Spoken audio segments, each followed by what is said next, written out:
ओम शांति। आज 20 जून 2023 के बाबा के अनमोल मधुर महावाक्य सुनेंगे। आज की मुरली में बाबा कहे, बड़ा सेठ बाबा आया है संगम युग पर बेहद का यज्ञ रचने, और इस बेहद यज्ञ के तुम बच्चे हो, राज ऋषि राजयोगी। बाबा कहे, तुम सच्चे ब्राह्मण राज ऋषि बनकर के ये यज्ञ की संभाल करते हैं तो बड़ा सेठ बड़ी दक्षिणा भी देते हैं, और बड़ी दक्षिणा है स्वर्ग के राज्य भाग्य की दक्षिणा। तो इसीलिए बाबा कहे, तुम बच्चों को इस यज्ञ को बहुत अच्छे से संभालना है। साथ ही साथ आज बाप दादा ने मुरली में जीते जी मरने की प्रेरणा दी है। बाबा कहे, तुम बच्चों को अपना ममत्व मिटाना है और ट्रस्टी होकर के संभालना है। इसी को कहा जाता है जीते जी मरना। सुनते हैं बाप दादा के मधुर महावाक्य। ओम शांति। मीठे बच्चे, देह सहित जो कुछ भी तुम्हारा है उससे ममत्व मिटाओ, ट्रस्टी होकर रहो। इसको ही जीते जी मरना कहा जाता है। आज की मुरली से प्रश्न है, संगम योगी ब्राह्मणों का टाइटल कौन सा है? बाप द्वारा उन्हें कौन सी बेस्ट प्राइज मिलती है? उत्तर है, तुम संगम योगी ब्राह्मण हो, राज ऋषि राजयोगी। तुम ब्रह्मा मुख वंशावली ब्राह्मण यज्ञ की संभाल करने के निमित्त हो। तुम्हें बड़े से बड़े सेठ द्वारा बहुत बड़ी दक्षिणा मिलती है। स्वर्ग की बादशाही बेस्ट प्राइज है। आज की मुरली से पहले गीत बजा है, मरना तेरी गली में, जीना तेरी गली में। ओम शांति। बेहद का बाप बैठकर बेहद के बच्चों को जीते जी मरने की अच्छी अच्छी पॉइंट सुनाते हैं। बच्चों ने गीत सुना कि जीते जी मरना है। काशी में बलि चढ़ते हैं, वह तो शरीर को खत्म कर देते हैं। वह कोई ज्ञान और योग आदि नहीं सीखते हैं। यहां तो जीते जी बाप का बनना है। ज्ञान सुनने लिए जीते जी देह सहित सब बंधन तोड़ अपने को आत्मा समझना है। जीते जी मरना माना देह सहित सब बंधन तोड़ अपने को आत्मा समझना है। इतने मतलब बाबा ने आज की मुरली में जीते जी मरने को कहा गया है, उसको स्पष्ट किया है कि जीते जी मरना अर्थात बाप का बनना, जीते जी मरना अर्थात सब संबंध देह सहित तोड़कर अपने को आत्मा समझना। बाप अभी आत्माओं से बात करते हैं। बच्चे, अभी ये पुरानी दुनिया, पुराना शरीर सब कुछ मेरे हवाले कर दो। बस हम तो बाबा के बन गए। तुम जीते जी कह रहे हो हम शिव बाबा के हैं। हम अभी वानप्रस्थी प्रैक्टिकल में है। जीते जी मरना माना वानप्रस्थी बन जाना, सब कुछ बाप के हवाले कर देना। वह वानप्रस्थी घर छोड़कर जाकर हरिद्वार में बैठते हैं, फिर भी इस मृत्यु लोक में ही जन्म लेते हैं।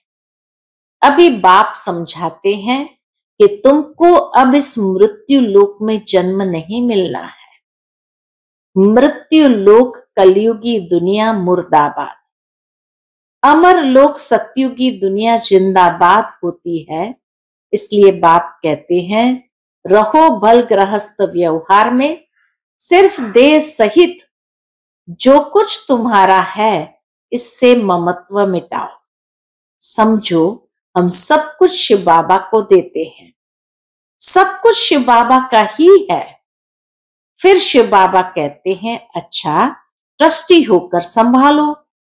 समझो, शिव बाबा की भंडारी से हम अपना शरीर निर्वाह करते हैं। गीते जी मरते हुए बाबा कहे, फिर समझो शिव बाबा की भंडारी से हम अपना शरीर निर्वाह करते हैं। अज्ञान काल में भी कहते हैं ना, सब कुछ परमात्मा का ही है, परमात्मा का ही दिया हुआ है। फिर कोई बच्चा मर जाता था तो रो लेते थे। अब बाप कहते हैं, पुरानी चीज की याद भूल जाओ, एक बाप को याद करो। जो बाप नई दुनिया के लिए नया राज्य भाग्य देते हैं, घर गृहस्थ में रहते समझो ये सब कुछ शिव बाबा का है। हम शिव बाबा के भंडारे से खाते हैं, हम श्रीमत पर चलते हैं। कहेंगे, बाबा हम मोटर लेवे। कई बच्चे सब कुछ बाबा के हवाले तो कर दिया, फिर बाबा से पूछते हैं, बाबा हम मोटर लेवे। बाबा क्या कहेगा, हाँ बच्चे भले लो। जो बच्चे समझते हैं सब कुछ बाबा का है, तो वह राय पूछते हैं। जीते जी मरना इसको कहा जाता है कि बाबा के हवाले सब कुछ करके फिर कोई भी खर्चा आदि करना हो तो बाबा से राय पूछे। जीते जी मरना इसको कहा जाता है। भक्ति मार्ग में भी शिव बाबा के आगे बलि चढ़ते थे, परंतु यह ज्ञान नहीं था। यहाँ तो परमपिता परमात्मा बैठ ज्ञान सुनाते हैं। इतना सहज रीति 21 जन्मों के लिए वर्षा देते हैं। बाबा कहते हैं, मैं कब आया था ये कोई जानते नहीं। कहते भी है, क्राइस्ट से 3000 वर्ष पहले भारत स्वर्ग था। अब वह स्वर्ग किसने स्थापन किया? देवी देवताएं स्वर्ग में कहां से आए? गाते भी है, मनुष्य से देवता किए करत न लागी वार। वह कब आए?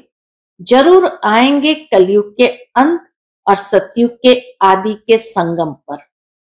बाप कहते हैं, अब तुमको मनुष्य से देवता बनाने आया। इतने ढेर पढ़ने आते हैं, इसमें अंधश्रद्धा की बात नहीं। यह दूसरे सत्संगों मुआफिक नहीं है। सत्य बाप बैठ बच्चों को पढ़ाते हैं। बाबा ने समझाया है, भक्ति मार्ग में भी बरोबर 2 बाप रहते हैं। एक जिस्म का लौकिक बाप, दूसरा आत्माओं का पारलौकिक बाप। आत्माएं उस पारलौकिक बाप को याद करती है। क्या याद करती? ओ गॉड फादर। भिन्न भिन्न नाम रूप से याद करती है। लौकिक बाप से द्वापर से लेकर जन्म बाय जन्म वर्षा लेते आए हो। ऐसे तो नहीं सतयुग में भी लौकिक बाप का वर्षा लेते आए हो? नहीं, सतयुग में जो लौकिक बाप से वर्षा लेते हैं वह इस समय की यहाँ की कमाई है। यहाँ तुम इतनी कमाई करते हो, इतनी, जो 21 जन्म के लिए वर्षा ले लेते हो। सतयुग में वर्षा तुम अभी के पुरुषार्थ से पाते हो। बेहद के बाप से बेहद का वर्षा पाते हो। बाप ही पतित दुनिया को पावन दुनिया बनाते हैं। यह लक्ष्य सोप है जिससे पवित्र बनते हैं। बाप कहते, अपने को अशरीरी समझो। तुम आत्माएं कानों से सुनती हो। सतयुग त्रेता का 21 जन्म का वर्षा अभी पारलौकिक बाप से मिलता है। तो वहां कोई लौकिक बाप से वर्षा नहीं मिलता, लेकिन यहाँ के पुरुषार्थ की प्रारब्ध पारलौकिक बाप से प्राप्त की है। फिर द्वापर से लेकर लौकिक बाप से अल्पकाल के लिए वर्षा लेते आए हो। भिन्न नाम रूप देश काल से याद भल उस पारलौकिक बाप को करते हैं। आत्मा याद करती है, कहती है ये मेरा शरीर लौकिक बाप ने दिया है। तो दो बाप हुए ना। अभी तुम बच्चे जानते हो कि तीसरा बाप भी है, प्रजापिता ब्रह्मा। तो सतयुग में एक बाप लौकिक बाप, भक्ति मार्ग में दो बाप लौकिक और पारलौकिक, और संगम युग पर बाबा कहे तीसरा बाप भी है, प्रजापिता ब्रह्मा। तुम प्रैक्टिकल में ब्रह्मा कुमार कुमारियां हो। एक लौकिक बाप, दूसरा पारलौकिक बाप, पारलौकिक निराकारी बाप, और तीसरा है ये अलौकिक बाप। प्रजापिता गाया हुआ है, परंतु मनुष्य जानते नहीं। अलौकिक बाप को मनुष्य नहीं जानते। समझते हैं ब्रह्मा तो सूक्ष्म वतनवासी है। तुम जानते हो ब्रह्मा तो साकारी बाप है। अब तुम परलोक जाने लिए तैयारी कर रहे हो। क्या तैयारी है? तुम जीते जी सभी वानप्रस्थी हो। वाणी से परे जाना है, यह शरीर छोड़ जाना है जरूर। मौत सबका होना है। मनुष्य वानप्रस्थ लेते हैं, साधु संत आदि से मंत्र लेते हैं, परंतु वह जानते नहीं कि यह शरीर छोड़कर हम स्वीट होम जाएंगे। यह जरूर तुम जानते हो। अभी हमको आतुर वेला यानी उतावली होती है कि यह पुराना शरीर छोड़ हम आत्मा बाप की याद में रहने से पावन बन बाबा के पास जाएंगे। तो बाबा कहे मनुष्य तो नहीं जानते कि ये शरीर छोड़कर हम स्वीट होम जाएंगे। यह जरूर तुम जानते हो। अभी हमको आतुर वेला अर्थात उतावली होती है कि यह पुराना शरीर छोड़ हम आत्मा बाप की याद में रहने से पावन बन बाबा के पास जाएंगे। बाबा से 21 जन्मों के लिए वर्षा लेंगे। तो लौकिक बाप भी है, ब्रह्मा बाबा भी है, तो शिव बाबा भी है। तीनों बाप है ना बरोबर। इसमें अंधश्रद्धा की तो बात नहीं। ब्रह्मरी विष्ठा के कीड़े को ले आती है, आकर बू बू करती है। फिर उन कीड़ों में जो उनकी जात वाले होते हैं वह आप समान बन जाते हैं। बाकी जो और जात वाले होते हैं वह सड़ जाते हैं। यहां भी तुम्हारे पास जो आते हैं उनमें भी जो देवी देवता धर्म वाला होगा उनको अच्छी रीति समझ में आएगा। कैसे बाबा ब्रह्मरी का मिसाल दे करके सारा इस समय की बात को स्पष्ट करते हैं। बाकी की बुद्धि में बैठेगा नहीं। वह है ब्रह्मरी और तुम हो ब्राह्मण ब्राह्मणियां। तुम्हारा धंधा है विषय सागर के विकारी कीड़ों को ले आकर भू भू करना। भू भू क्या करना है? यह तुम्हारा पारलौकिक बाप है। बेहद के बाप का परिचय देना है। बाप कहते हैं मैं आया हूं तुम बच्चों को वर्षा देने। हम जो भी ब्रह्मा कुमार कुमारियां हैं बेहद के बाप से वर्षा ले रहे हैं। तुम भी लो। अभी जाना है निर्वाण धाम में, जहां से आकर पाठ बजाया है। यह बहुत जन्म के अंत के जन्म का भी अंत है। अभी तुम अमर लोक जाने के लिए अमर कथा सुन रहे हो। ज्ञान का सागर एक ही परम पिता परमात्मा है। ब्रह्मा ज्ञान सागर व विष्णु ज्ञान सागर व शंकर ज्ञान सागर कभी नहीं कहेंगे। एक शिव बाबा ही ज्ञान का सागर है। कहा भी जाता है ज्ञान सूर्य प्रगटा तो अज्ञान अंधेर विनाश। बाप कहते, बच्चे अब यह सारी पुरानी दुनिया कब्रिस्तान होनी है, परिस्तान की स्थापना हो रही है, जिसको स्वर्ग कहते हैं। तो यहां तुम आकर जीते जी मरते हो। बाबा हम आपके हैं। आधा कल्प से तुम बाप का आवाहन करते आए हो। कहते हो, बाबा हम बहुत धक्के खाते आए हैं, ये ड्रामा की भावी। अब फिर मैं तुमको 21 जन्मों के लिए वर्षा देता हूं। तुम जानते हो, बाप का बनने से मनुष्य से देवता बनते हैं। एक तो वारिस बनते हैं, जिनको मातेले कहा जाता है। दूसरे फिर है सौतेले, जो पवित्र नहीं बनते, सिर्फ बाबा बाबा कहते हैं, परंतु जीते जी मरते नहीं। जो जीते जी मरते हैं वह हुए सगे, बाकी है लगे। यहां कोई विकारी आते हैं तो पूछा जाता है कि जीते जी मरे हो, प्रतिज्ञा करते हो। तो जीते जी मरना माना प्रतिज्ञा करना।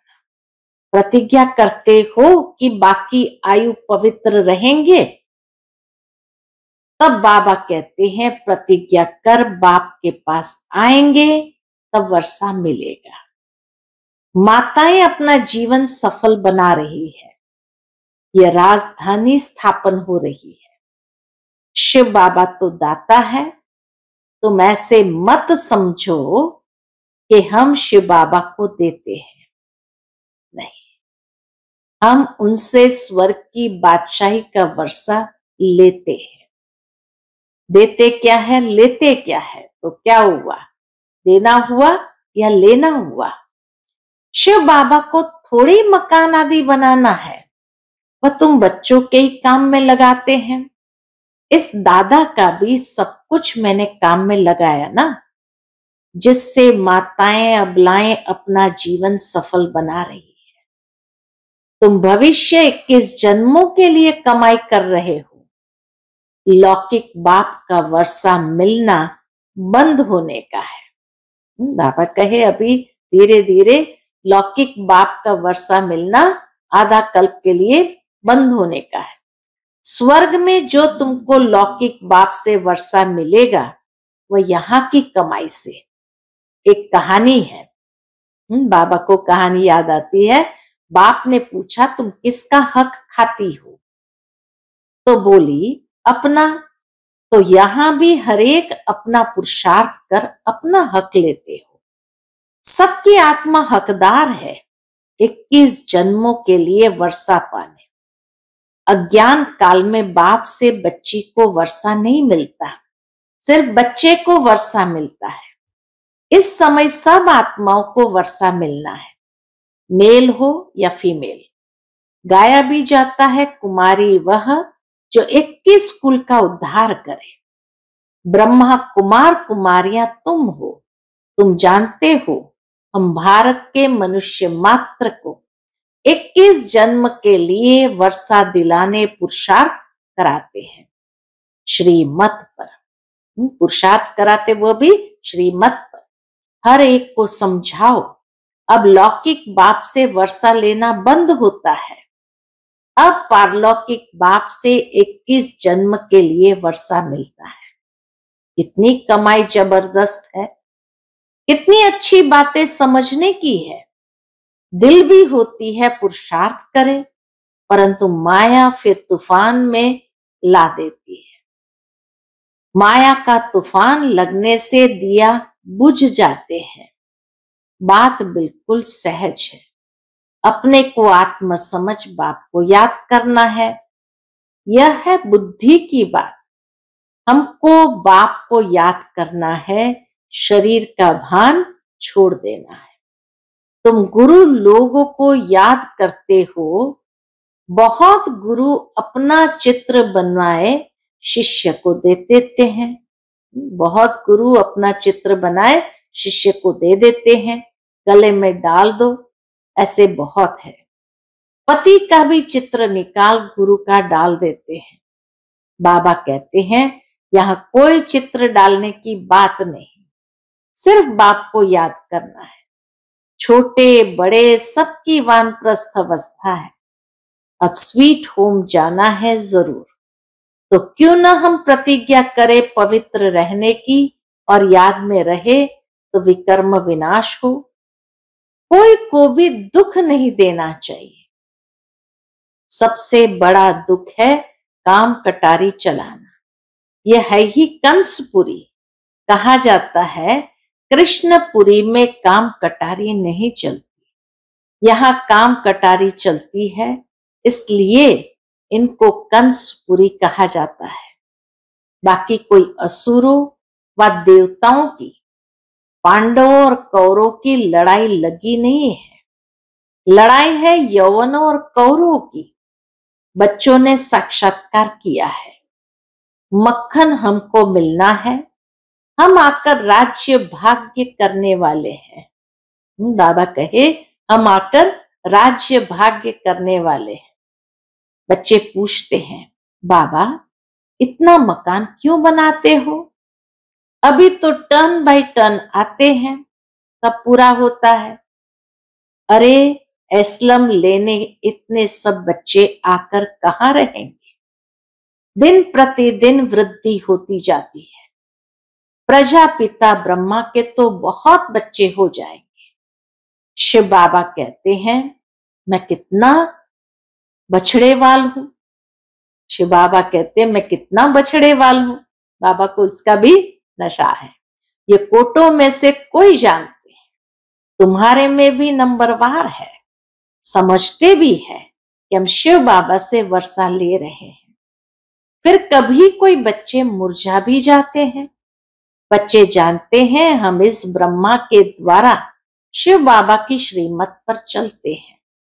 बाप कहते हैं ये लोन का शरीर बहुत जन्म के जन्म के भी अंत का है। पुरानी दुनिया पुराने तन में आया हूं, अब मामेकम याद करो। मैं गाइड बन आया हूं। गॉड फादर को लिबरेटर कहा जाता है। मनुष्य मनुष्य को कह न सके, सारी दुनिया को लिबरेट करते हैं। इस समय सारी विश्व लंका है, शोक वाटिका है। भल धनवान लोग समझते हैं हम स्वर्ग में हैं, परंतु यह सब मिट्टी में मिल जाएगा। खुद भी अमेरिकन लोग लिखते हैं कि हमें कोई विनाश के लिए प्रेर रहा है, बॉम्ब्स बनवा रहे हैं, कितना भारी खर्चा हो रहा है। कलयुग पूरा हो तो सतयुग जरूर चाहिए। अब फिर से स्थापना होती है। बाबा वही राजयोग सिखलाते हैं। तुम हो राज ऋषि, वह है हठयोग ऋषि। राजयोगी सिवाय ब्राह्मणों के कोई कहला न सके। यह कहां लिखा हुआ थोड़ी है कि राजयोगी ब्राह्मण थे। बाबा के ऐसा तो कहीं लिखा हुआ नहीं है। कृष्ण हो तो वो ब्राह्मण कैसे रचेंगे? उसको तो यादव दिखाया है, तो कृष्ण हो तो वो ब्राह्मण कैसे रचेंगे? ब्रह्मा हो तब तो मुखवंशावली ब्राह्मण बने। यज्ञ ब्राह्मणों द्वारा ही रचा जाता है। बाबा कितना बड़ा सेठ है, कितनी बड़ी दक्षिणा मिलती है। दक्षिणा मिलती है स्वर्ग की राजाएं। ये सबसे बेस्ट प्राइज है। ब्राह्मण ही फिर देवता बन जाते हैं।